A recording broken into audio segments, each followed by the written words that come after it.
cry, you're not alone in the fight. The broken, the unspoken, we can't heal if the wound is open. It feels like no one cares to see your heart is bleeding. You cry is ignored when you are ill. When the wrong, the pain and lies I kept a secret to gain for their own benefit. Be strong,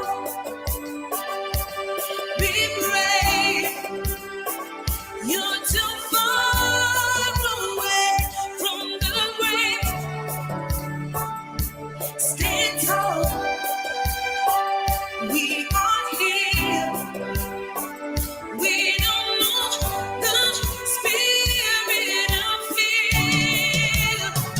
We will overcome. Yes, we will overcome. We will overcome. Yes, we will. We will overcome. Yes, we will overcome. We will overcome. Yes, we will.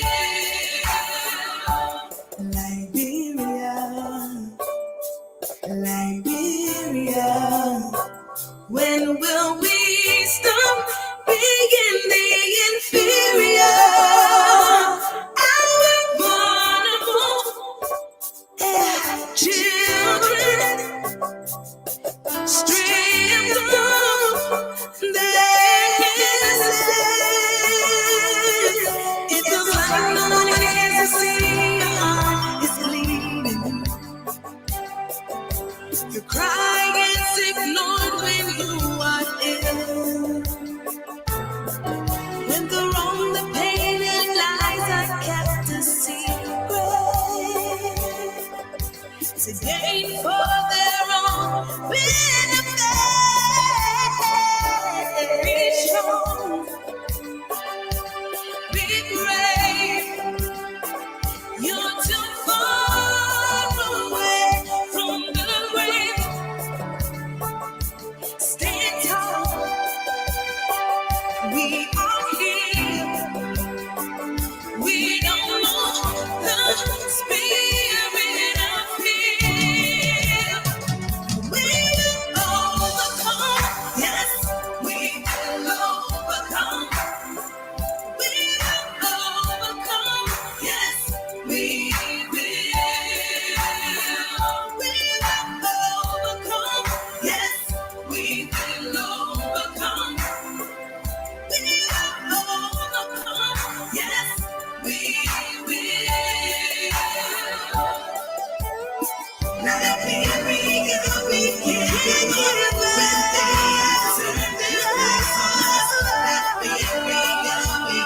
give up. Liberia, we can't say a little louder. Turn their back.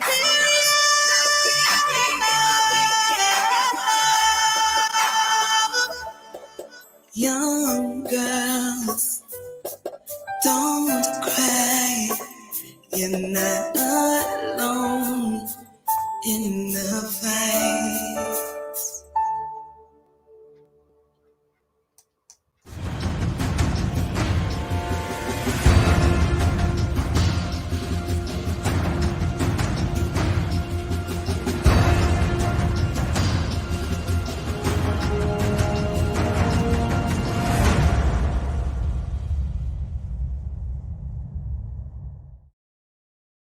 Good morning, ladies and gentlemen, boys and girls, men and women.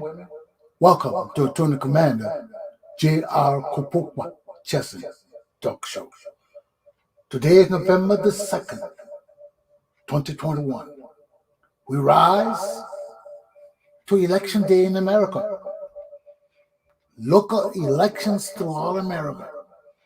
Next door in Boston, mayor, New York, Mayor, Virginia, across America, that's voting today. Remember, our democracy depends on our patriots getting out and voting today to save our democracy in America, preserve the heritage of our people that has existed for nearly 400 years. This is our system. It's not communist, it's not socialist, it's not oligarchy, it's not any of the other systems. This is the system of the American people. Let's preserve it. Let's keep it strong. Let's vote for democracy. Continue. Go out there and vote. Secondly, in Liberia, I was reading about Ellen Johnson and her female symposium going on. The same women leadership thing she's been doing since her leadership. And it hurts me. It really hurts me to see Ellen Johnson Sirleaf continue to do this to our women. Because the only women Ellen Johnson cares about are the educated women. She failed our indigenous women. She left them hanging. She didn't even provide institutions for them to learn how to cook, clean, bake, nothing. And those are essential home economics necessities for our young women, not even for our young women, for our whole damn society. We got to change the trajectory of our people. We got to make our people self-sufficient in every aspect. So wherever our society turns, our people will be ready. Our men will be self-sufficient. Our women will be self-sufficient. And this is where Ellen Johnson Sirleaf failed our women. She failed us because she focused on the educated women. She focused on one sector of our society. And we have two sectors in our society. We have the educated and we have the illiterate. And we have to attend to both societies equally so that if one excels in the formal education sphere, we can have the other group of Liberian women who can access formal education, build themselves up through hospitalities, building their own businesses. Women are very productive. Our women are very productive. All they need is a hand up. All they need is a hand up. Pull them up. Don't treat our women like they little babies. Our women are strong. These are the women that plant our farms. These are the women that take care of our children. All the men do is sit down, drink the booze, go hunt, and bring the food. The women are the workers. And we cannot treat our women like they're lazy or we're trying to do them a favor. No. Our women are warriors. And Ellen Johnson failed them. And that will piss me off. And every time I see her sitting to this table with the other women in Lapa around her, you know, these other educated women, you know, these ladies, they are ladies. Don't call me woman, call me lady. I be lady, yo. I don't lady them. They just sit down there and just drink coffee and do all kind of foolishness, drink champagne and beer and make jelly the men, make all kind of useless decisions. And the real women of our country down there suffering with the children. When those women can be productive, making their only money, all they need is the right training, the right direction. What we need in our country for our women and our men, we got to teach our people to be self-sufficient. And it starts with attending to our hygiene, attending to our homes, attending to our food, attending to our necessities. When we can build our young people while they go in school, home economics is a necessity. I don't care whether you go in school or not. At the end of the day, everybody go to home economics. You got to learn how to cook. You got to learn how to clean. You got to learn how to bake. You got to learn how to do every damn thing a normal man is supposed to do. And that's building my society. That's building my society. You know, you got to meet the needs of the people. And that's where I'm pissed off at Ellen Johnson Salifa. So when I see her sitting at the table there, this woman just destroy our country, man. She get away from you. Let's get into my topics. My topics for the day are VP Joseph Boikai disappoints his supporters in America. 2. Liberia's Minister of State Nathaniel McGill's interview on Spoon TV. And 3, the Patriot.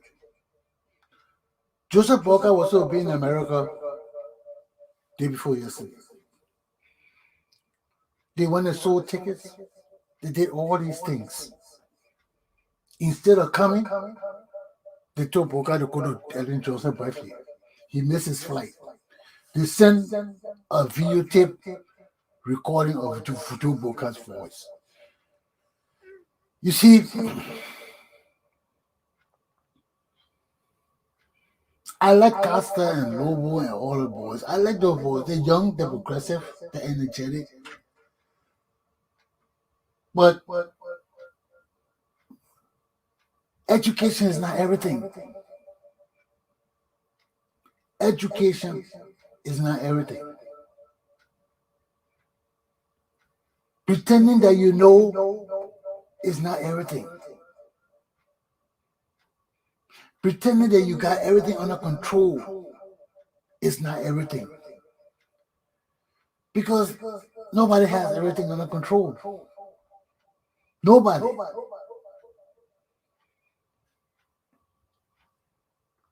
And Joe Boikai has to understand his leadership priorities. You got to understand it. Because right there, it's a problem. It's taking us back into the Tottenham era, where the Pape will just do anything you want to do. This is the problem with our country. Our leaders.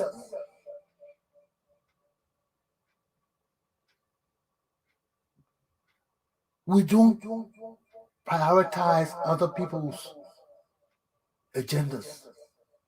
We always put ours over everything. And every time, it doesn't work that way. Now, I heard people bought tickets for Joe Boikai to event. They were playing by the women, and these girls put their efforts and everything into it. And Joe didn't show up.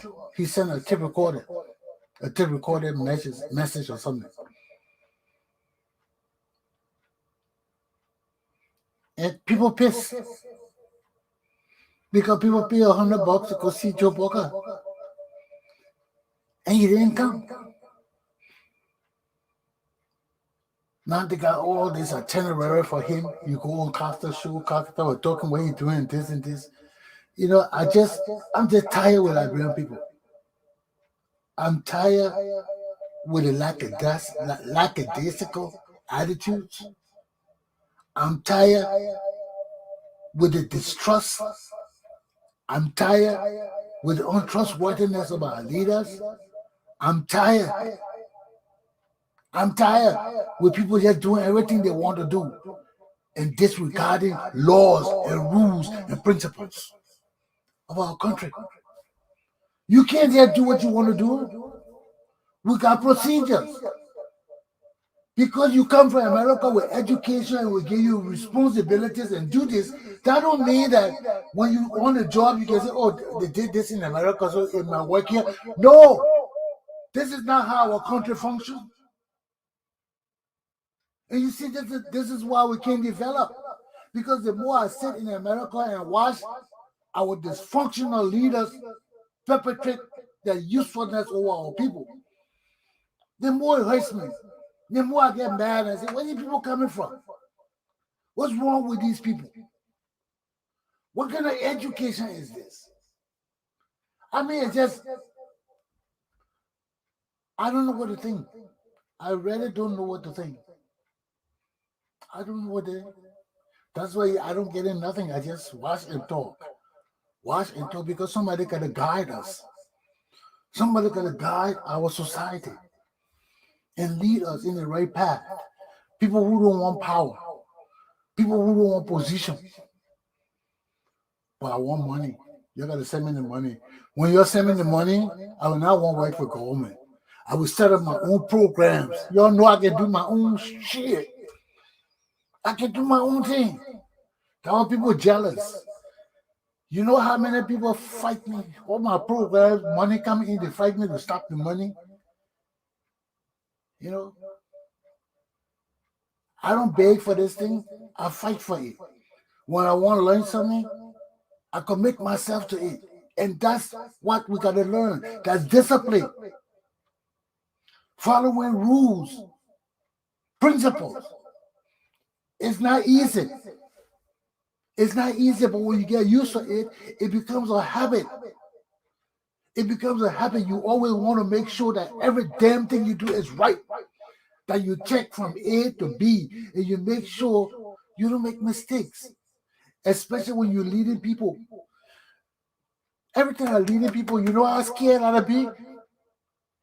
Even as educated as I am, you know how scared I'd be? Because people depending on me. And I don't want to fail them. And when you got that kind of conviction in what you do and what you believe in, you can't fail. Because you don't want to do things mediocre. When you do things mediocre, it always fails. It fails. That's why real leaders know that many hands make light work. You got to work together. You got to solidify your efforts. If you don't do it, you ain't going nowhere. And this is the problem that's killing us as Liberians. Everybody want to be, I get emotional when I'm talking these political things. Everybody want to be in charge and everybody cannot be in charge. So, and here we argue. Even with Joe Boikai, all the young children, everybody vying for recognition. I hear Lobo, I hear Costa, their presentation, you know, they're young. So they think they gotta prove something. And you don't have to prove nothing. We don't have that many educated people among us. We don't have that many enlightened men, young men among us. So there's nothing to prove. There's not to fight each other for. The thing is plenty. The position's plenty.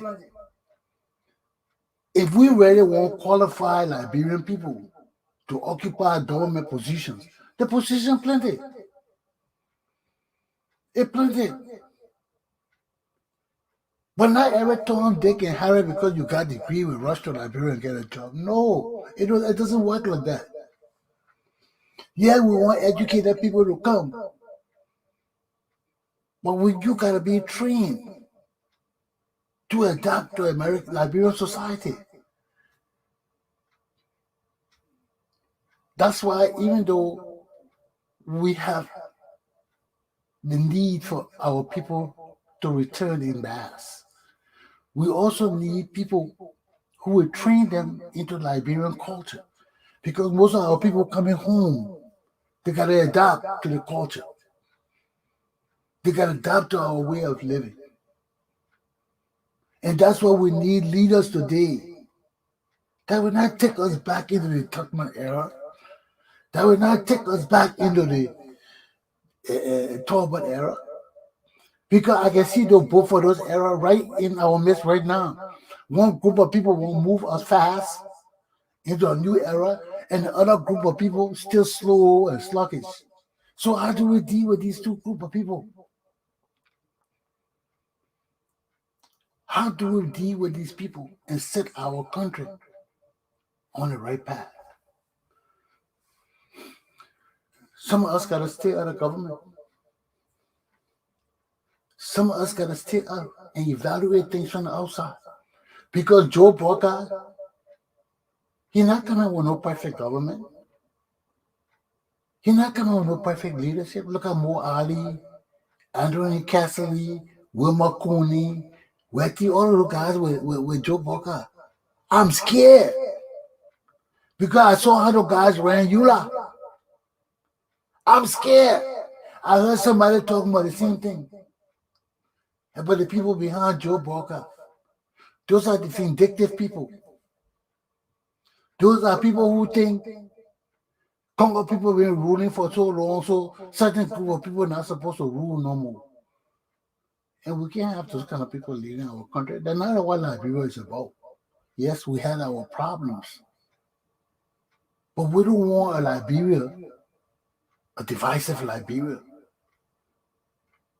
We don't want people coming and say, oh, this person can't be president, this group can't be president. No, that's not what we want. That creating hate and war and leading us back into degradation and shame and obsolete living. We don't want those kind of things. We want every Liberian to have the opportunity to pursue their dream. You want to be president of Liberia? Pursue your dream. All we tell you is follow our laws, follow our public policies, and follow your dream. But for people to say, oh, it's different when we fuss with each other and say, oh, you're a countryman, and say you're a Congo man. Yes, it's different. It's a lie. We can fuss. You piss me off, so you want to tell me I can't tell you you're a native man. The other people say, oh, you Congo ass, or you Congo fool. I heard people tell me that too. I don't get mad. But when I tell you, I will stop you from being certain things you want to be in your country. When I tell you, you cannot excel to your dreams as a Liberian, that's a problem. And these are the people with Boikai. These are the people with Boikai. Yeah, oh, this is the native man town, this is the country man. We're all native people. Native people can't rule Liberia or Congo people. That's our land too. And y'all know that. We've been through the war to prove it. So what more we need? So I'm just saying all of this to say that when I hear that Boikai is late, when I hear that Boikai didn't show up, when I hear that Boikai sent a tip instead of being there to present himself to the people, when I hear that Boikai missed his plane because he went to Ellen Johnson Sally house, the same woman that has this Boikai, that we have all this rumor that she thinks he's incompetent, and yet he's still following her for her approval. That's a problem. That's a problem. Because I mean, what the woman's saying must have some truth in it. Because she must know something about Boikai that we don't know, that she has brought to his attention and has told him she will stop him from being president. So whether all this is true or not, we don't know. But I'm concerned for the leadership of my country. I am concerned for the person who will take the helm of my country, that they understand They understand that this is a new era, that this is a new age in Liberia, in the Liberian dispensation. And whoever takes the helm of our country must be prepared to lead us in a different era, man. Show some professionalism, some call to duty and responsibility, some understanding of the leadership, the call to leadership of our people and country. So I would just sit on the side and look and watch, because you just send me my money that all. You support me. We open up the floor, seek new things, do new programs to promote education and things in my country. All of us can depend on the government. All of us can join Joe Boikai government. All of us can join any kind of government in Liberia. Because I see too many problems in my country that needs to be pointed out. Too many problems that need to be pointed out.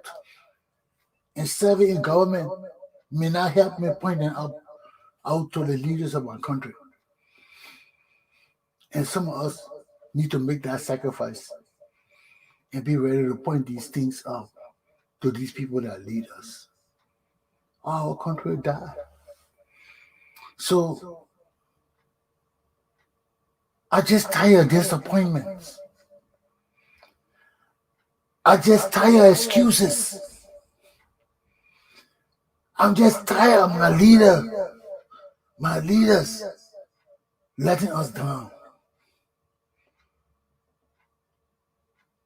The time of the Liberian people is here. So you'll be prepared to be challenged on every front and questioned at every turn, because this is a new era in the Liberian dispensation.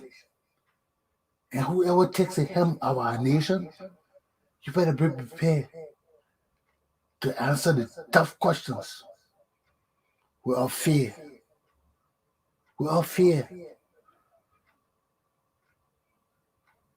Because I got to point out some of the wrongs in my society still with my leaders. Let me take a break. Then we'll get on Nathaniel McGill's interview. We got to clear the air.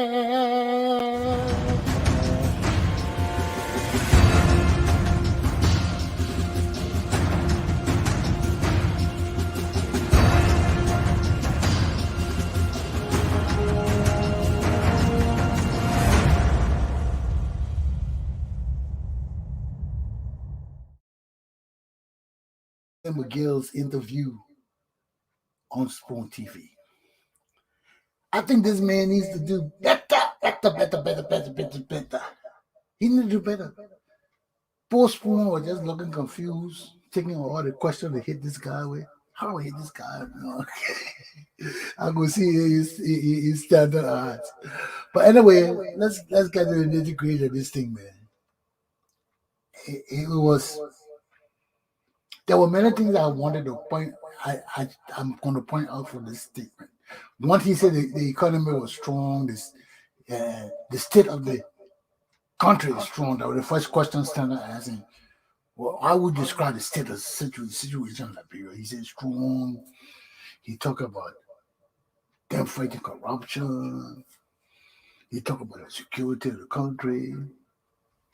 All of that were the main issue we were talking that he slipped in the money issue, they printed the money, then he slipped in the built 12 billion business, then they switched, they were just switching in all the things, but you can tell that our country is in trouble.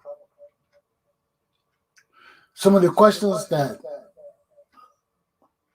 senators touched on were the ritualistic killings, the telephone call from Ellen Cochran to our Solicitor General, implicating him and George Weah in ritualistic killings. Why is this man still Minister of Justice or Solicitor General of Liberia? Why isn't there an investigation going on? He talked about investigation. He talked about the evidence, the proof, and all that kind of shit he was talking. So yeah, right. He talked about the $25 million mop up that they stole. You know, I listen to all that kind of crap. And it doesn't add up. It doesn't add up. Your government ain't so good, Becky. It's not so good. You talk about security, how you're building up the security forces, and the president come out and tell me to buy CCTV. What the hell I buy CCTV for? If you see you're doing all this shit with the security. Every day children dying, beheaded. We see dead bodies all over the place. You didn't touch on that. There's a great problem in our country, man. Look at it, just the Port Authority case. He's talking about they're waiting for the man to come home. You better file a fucking case and extradite that man, let him come home and answer these damn questions and bring all the slip. But you're scared. So they sit down there and they babble and talk all this kind of foolishness. Oh, waiting for him. We're waiting for him. What are you waiting for the man for? Start a case on the man. Get extradition. Let the United States send the man back. The man has already said he wanted to come home. All he wants to know is he will be secure. So we have no problem in bringing the man home. What's the problem? Bring my other home. Let him testify to these people, these crimes. You know, this is a criminal case. And Bill and wait a minute, McGill kept trying to dodge it. And Stanton asked him, if you got all these things, why you don't pull Bill already? Remove him from that position. Let him be under investigation. We got sufficient evidence. The man has testified on TV, presented checks, everything. That's sufficient prima facie evidence for an investigation. For Bill Tawali to be suspended. Even with pay, let him be suspended off the job. With all the criminal allegations and his involvement in stealing and all this kind of thing with his brother and family. You see the people, they play with us. Now all that bullshit Nathaniel McGill was talking about, we want prima facie evidence, and this. The thing is clear. Glaringly clear. You're screwing up our country. We talk about the school system. He talk about how the schools this and this, and we hear about all these ministers and Prince Johnson and building multi-million-dollar universities for themselves. We know all these things. We know our schools are dilapidated. The children are getting adequate education. The equipment and supplies not adequate in our schools. And all our ministers and things like the private institution. How will these ministers compete with our schools? That competition. You see them fixing their schools, and these people have neglected their duties and responsibilities to the Republic of Liberia and the Liberian people. So here we are again. Then the other kicker was the bank notes. Bill Traore tried to justify the fact that the legislature told them not to print $1,000 note. That was specific. That was a specific instruction that Darius Dillon said. The legislators instructed the bank people not to do. Do not print $1,000 note. Print denominations of $5, $10, $20, so we can pull those money off the market and replace them with a low denomination money. That's a law authorized by Congress. The bank people went and did what they wanted to do. Instead of doing what the law told them to do, they did what they wanted to do. Now, Nathaniel McGill sits before us and tries to justify the actions of these lawless people in our bank, telling us that, oh, when you print the small denomination money, it's more expensive than when you print the $1,000 note. So what is better? That's not your damn business, Nathaniel McGill. You don't run Liberia. Our Congress runs Liberia. And when they tell you what to do, you do what they say. You don't come and tell us because the World Bank says shit. If the World Bank were the damn government of Liberia, you wouldn't be Minister of State. You'd be scrubbing floors or begging for some money or something where you belong. But you got the audacity to tell us that the World Bank says so you'll follow that instead of following the mandate of the legislature of the Republic of Liberia. You see, this is the reason why I'm scared to take power, because I'll be flocking these people. There will be corporal punishment in Liberia because there is no way big men of education and status as the people that run our bank can be so stupid and ignorant and dumb that they will change the mandate of the Liberian legislature to do what the World Bank says. That's not how our country runs. If the World Bank suggests something and you think it is wise, stop what you're doing and take it back to the legislature and let them change their mandate. But you cannot come and just disobey the mandate of the legislature of the Republic of Liberia and do what you want to do. Then you come and tell us because the World Bank says, you will be flocked. In China, they'll kill people. When Chinese ministers violate the mandate of the party and do what they want to do, and our country is hurt or not, you get punished. They execute them. But we don't want to execute people. We want to flock the bejesus out of you. We, oh man, Lord Jesus, let my people see the light. See the light.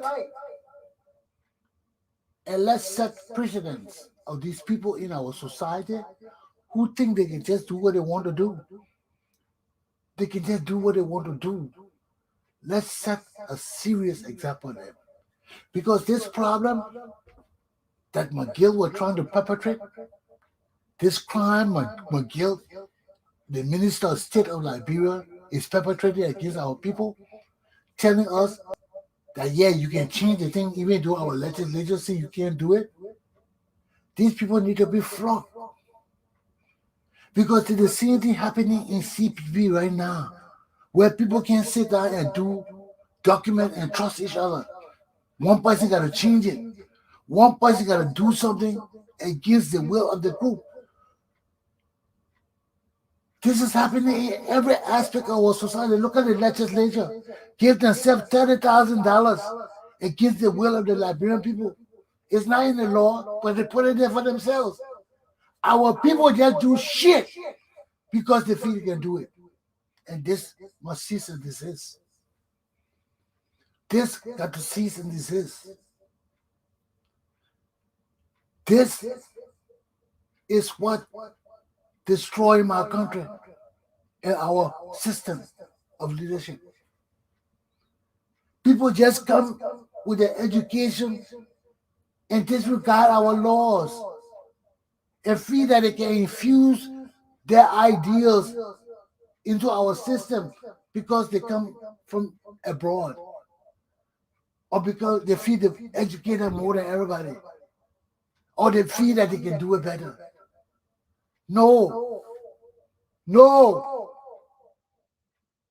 my people, my young children, To change our society, we got to learn to follow laws, regulations, rules to the letter.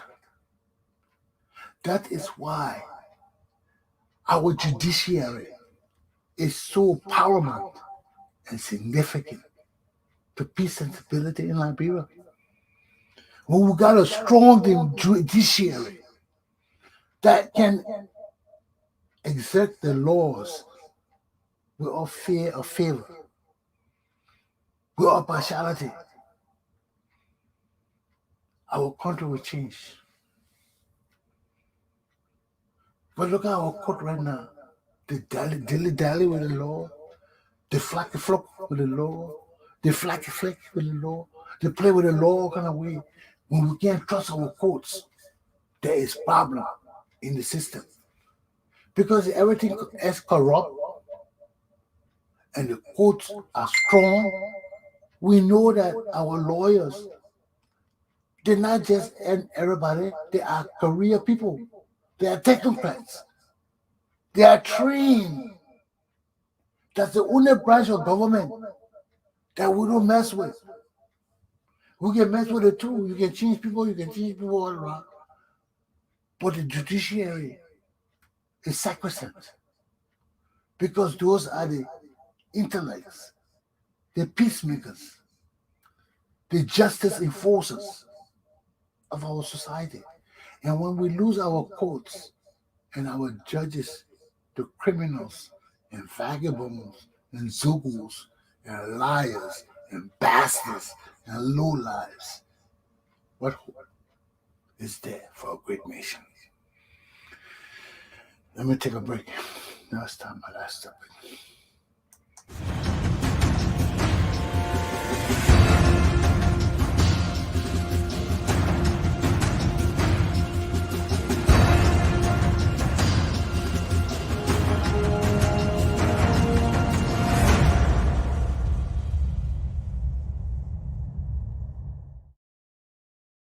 Cap my last lesson. If you go on the Spoon TV interview site, you'll see all my comments I made if they haven't been removed. But I wasn't too pleased with Nathaniel McGill's performance. I wasn't too pleased with the answers and his show of leadership for the Republic of Liberia. Our country is in grave problem, grave problem. Our country is in grave problem, and we need patriots. We need true patriots who understand that we must make sacrifices to change our country. Mental, spiritual, and physical sacrifices. We got to make them. And you know them when you come. Because when the mental sacrifices, when you always want to do certain things you want to do, you can't do it. Because the times have changed. And you got to adapt and overcome. So you got to choose. Do I sit and adapt and overcome? Or do I say, fuck it, I ain't gonna do it. Let the chips fall where they may. That's the choice you have to make. Do you accept the responsibility and the duties that come with them? And the struggles and triumph that come with them? Or do you just say, fuck it, and walk away?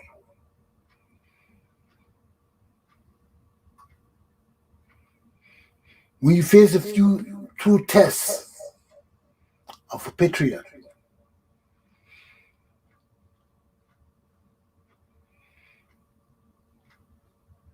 you know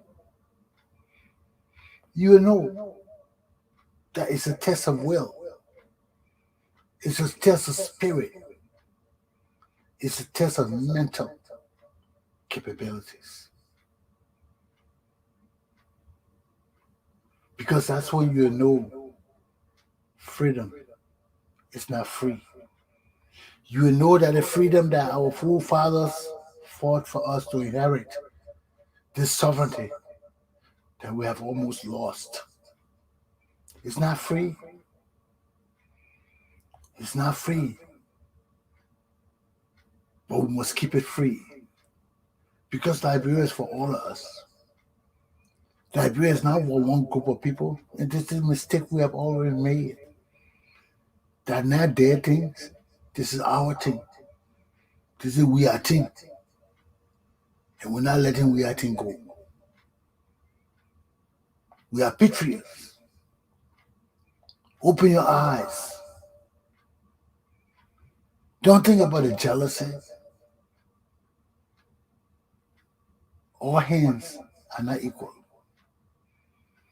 All hands not equal. People who jealous of me, you losing. Because I went through the struggle, man. I went through schools. I graduated from plenty schools. I went to the army. I graduated from plenty schools in the army.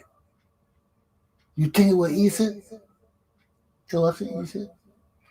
You know how many times I thought about going AWOL?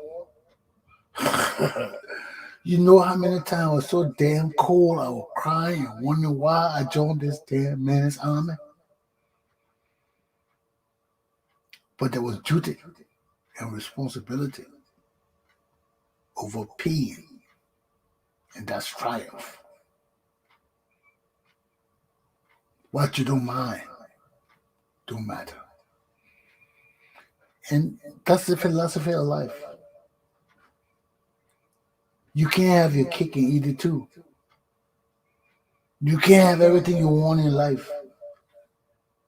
The struggle is not easy.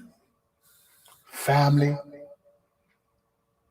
group, association, cult, wherever you in, there's politics, church.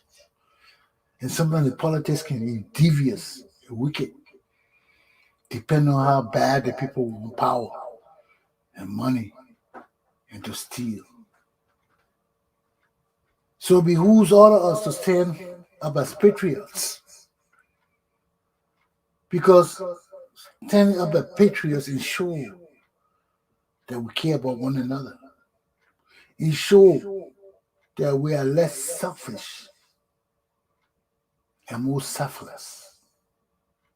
Ensures that we are our brother's keepers.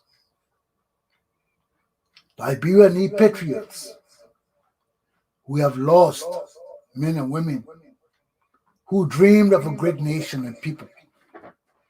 We have lost many, many, many brothers and sisters.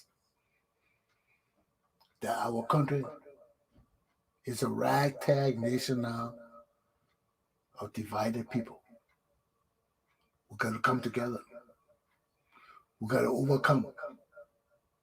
We've got to adapt.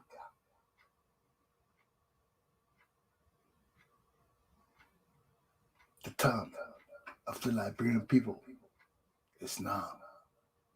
We can change our country, or we can watch it die and die with it. Or we can watch it be controlled by foreigners for the next 50, 60 years.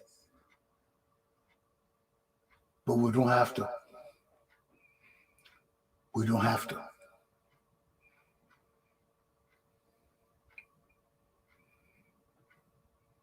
Tony Commander Galpohkpa Chesson is telling you, rise, rise. Let me lead you. Let me lead you to a new era. Aluta! Continua. My class is done. Have a good day. I'll see you tomorrow.